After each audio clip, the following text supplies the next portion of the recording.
Welcome back to the channel. My name is Steven. I'm a pharmacist. I own 52 units of real estate and I help coach people to buy their first multifamily deal. So today I want to share how I kind of feel stuck. It's kind of a privilege combined with like a weird rut I'm in. So I built up a $6.2 million net worth. I own 52 units of real estate that cash flow on average $8,000 a month, but I still kind of feel stuck. I don't feel like I can take the leap of faith, just quit my job and basically just fully retire off my real estate portfolio and off of my index funds. My real estate portfolio is the majority of my net worth at probably around 5 million, and the rest, so 1.2, is going to be in index funds, universal life insurance, 401ks, IRAs, and just cash.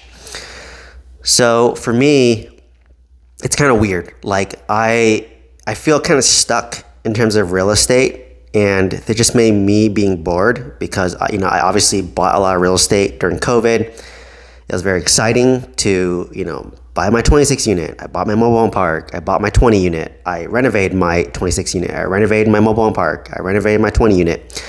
I sold my mobile home park for a loss. I stabilized my 26 unit. I renovated my 20 unit and did a cash out refinance to pull out half the money I put in the deal.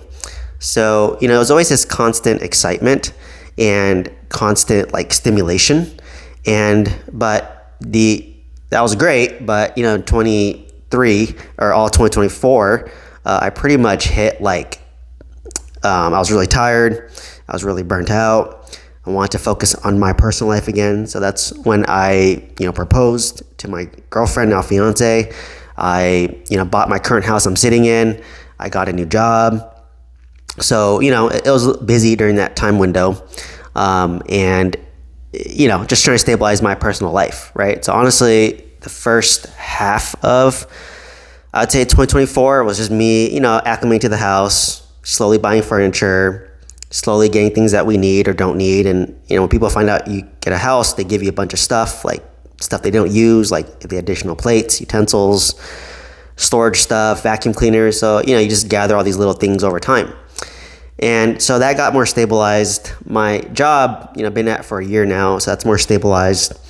So, for lack of a better word, I've been feeling kind of bored and stuck, right? And I think a lot of you can relate to this regardless of your net worth, right? Like people feel stuck when, you're kind of just stuck at this job. I work my W-2 job. It's okay. It could be better, it could be worse, right? The way I describe my job is I'm either feeling neutral at my job, or worst case, I'm just feeling slightly annoyed by my job because you're dealing with people and complaining all day, and just depending on your mood, sometimes you just don't want to hear complaining, right? But welcome to management. You hear complaints all day, and the job, it's kind of on autopilot in my opinion. I'm not really learning anything from my job at this point. After being a pharmacist for what am I at now? I graduated 2013, so about 12 years now. And I spent about 7-8 years in pharmacy leadership, and pharmacy moves at a snail, or healthcare in general moves at a snail's pace. So you don't really learn anything new. You just kind of feel like you're doing the same thing over and over again, regardless of what hospital you go at, right? So I've been at many hospitals, and all the regulatory compliance, all the operations, it's the same stuff everywhere you go. So you just copy and paste. So work just kind of feels unstimulating, and you don't feel very rewarded. You're not really pushed, and the stuff that you have to work for, it's just kind of annoying to deal with, right? You're just dealing with incompetent employees. You're dealing with incompetent workers if you're on a group project, right? We all been there where someone's completely useless, not helping, and they just create barriers and they're difficult to work with, and it's just not fun, working with those type of people. So I'm at a weird position where obviously I built up a lot of net worth, a lot of wealth, more than most people, and by all means I could just quit my job and retire. But on the flip side, I think it could just be a limiting belief. It just could be fear. But I'm just so ingrained to work a W-2. And it's why it's called the golden handcuffs, right? I'm so ingrained to work a W-2. I'm so ingrained to have PTO. I'm so ingrained to have sick leave. I'm so ingrained to, get a paycheck every 2 weeks. I'm so ingrained to see income coming in every 2 weeks. So the thought of losing that, and health benefits and all that, kind of scares me. And, obviously with like kids coming in the horizon, get some maternity leave, paternity leave. Hopefully the kids are healthy, but they're not. There's a lot of benefits of W-2. So there's like a lot of like stability in W-2, and it's like really hard to step away from that, especially because like that's kind of been my backbone for the longest time. So, for me, I'm just telling myself, well, the moment my side business, which is my, YouTube, my coaching, eventually Christine will become a real estate broker. That'll be our 3 side hustles. And eventually, if that can make enough money, or let's say it's one pharmacist salary of $150K, then, obviously we can comfortably step away to go to part-time, or one of us can retire and the other one can go to part-time. So you kind of feel this weird stuck, right? Like, so it's like my situation is like, okay, like right now, this is my description is, okay, I have a higher net worth than most, but like, I kind of feel like I can't really do much with it unless I sell, right? And the easy answer is, yeah, just sell something, right? I can sell a property, pay off this house. I can sell another property, have a bunch of money, and just leave my job, right? But like for me, I feel like if I did that, I'd feel good for like maybe a couple months, like maybe 3-6 months, go travel. But like it just doesn't make sense, like, because basically in order for me to travel, I have, like, me and Christine have to like quit our jobs or like work per diem, and I think it's a little bit too drastic of a change.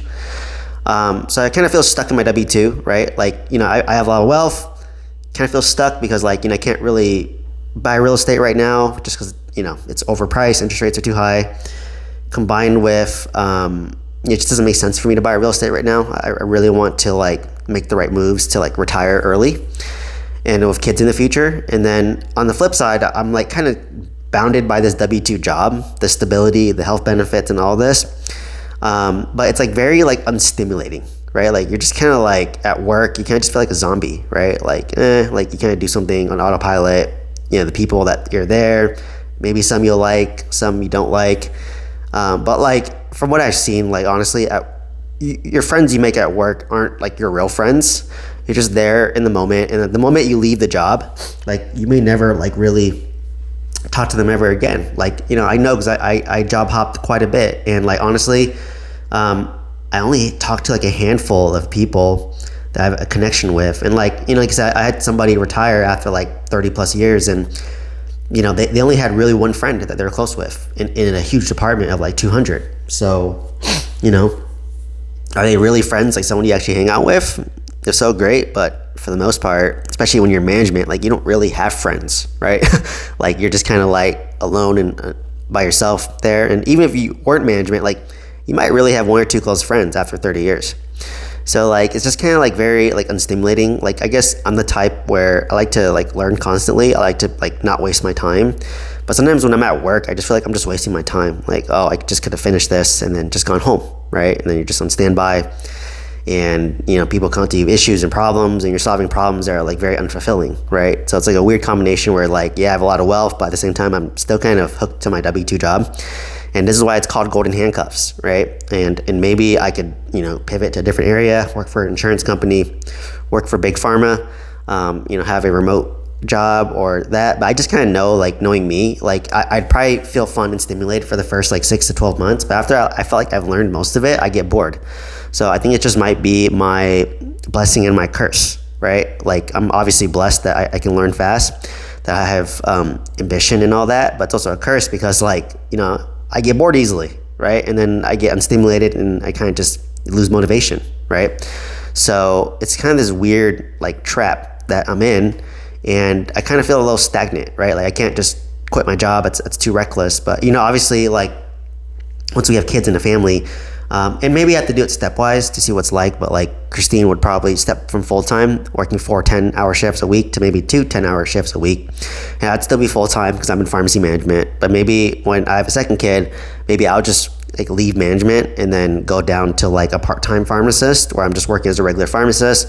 Or if I can get like a remote job that gives me more flexibility, where I can come to the office some days, stay at home some days, and just do my work. And then when I don't need to do work, then just, work out, do my other side stuff.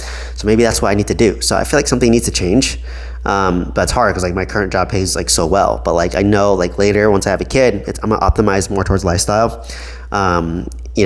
hybrid remote jobs are really hard to come by, especially in pharmacy, unless you work for like insurance company or big pharma, but you have to travel more potentially, right? And I don't want to really travel like for work as much because I don't want to live out of airports. So it's this weird like trap that I'm stuck in. Like I can't make the moves. I mean, I could, but it just doesn't make sense yet. And I feel like it's the conservative side of me. I feel like it's the should, because my identity is like, you work obviously so much to build up your W-2. And, like you said, like maybe I just gotta let go and or maybe something crazy will happen where, something happens to your job and it forces you to grow, right? Like when I got laid off for the first time, that's when I started buying real estate and grew.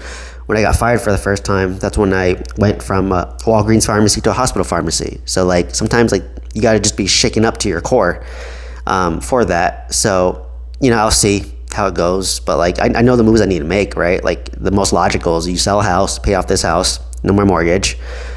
I step down to part-time, so you kind of slowly wean off, right? Or like Christine goes to part-time first, and then after a while I'll go down to part-time, and then we're both part-time. And at this point, maybe we just can go to like, we still get health benefits and all that, but maybe we can go to per diem where we're working 1 or 2 days a week, and then maybe slowly wean off, and maybe the business picks up and all that, right? So I got to slowly get used to like not as a consistent of an income, right? And like I said, I've been like laid off before for a couple months, but like I felt like I was just so focused on like real estate and all that.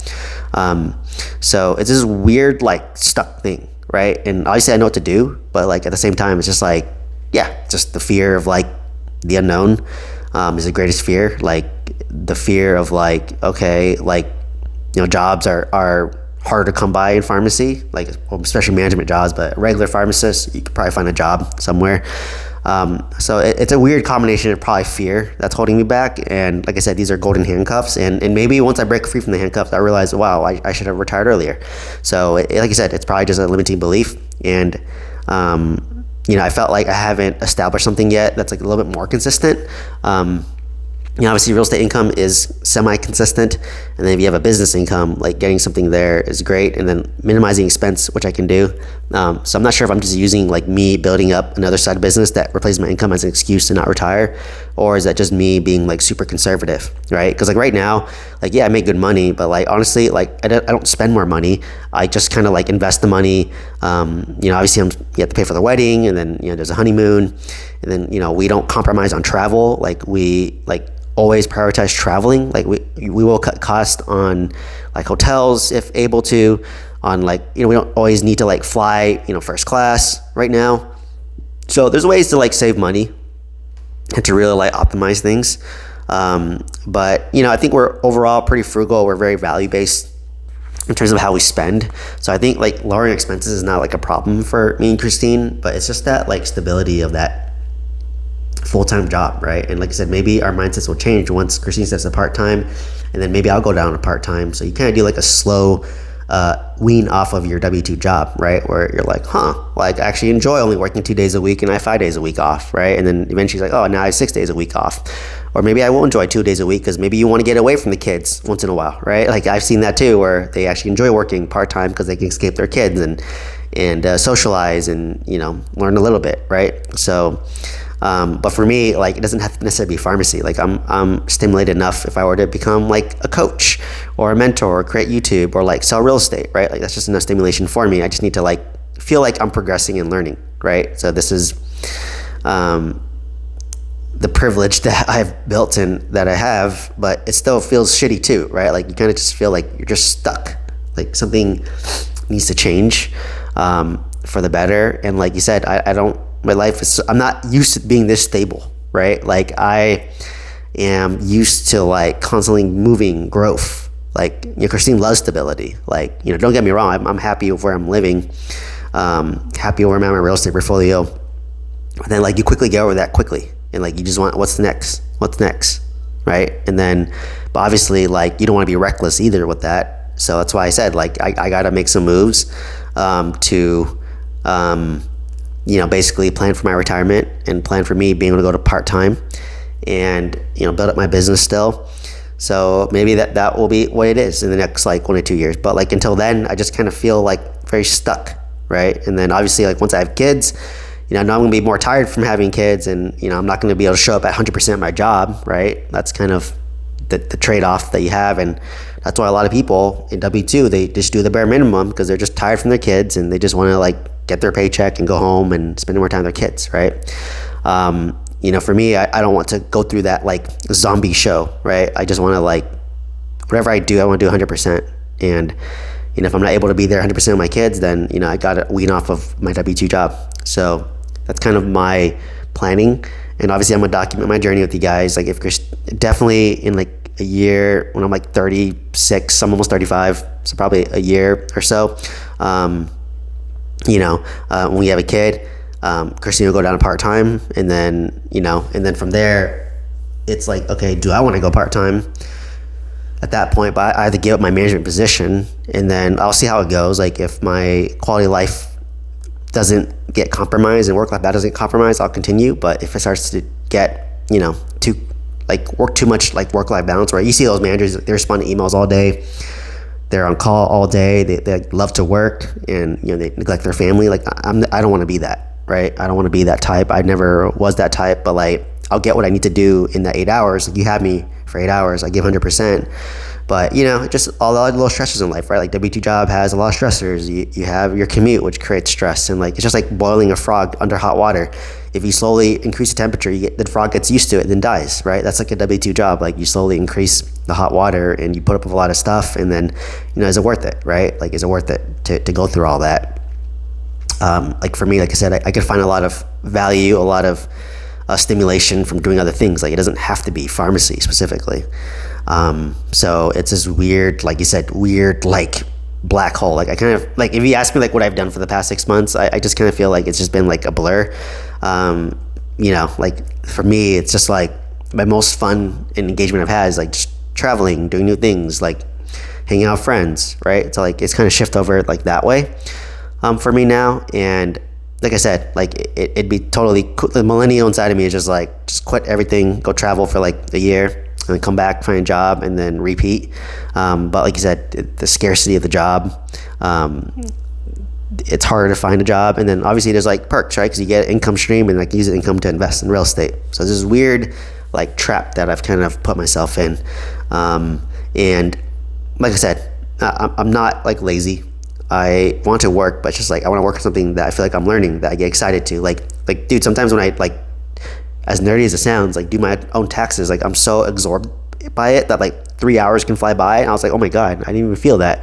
But you know that feeling at work where you're just sitting there and the clock just seems like it takes forever because you're just so unstimulated, right?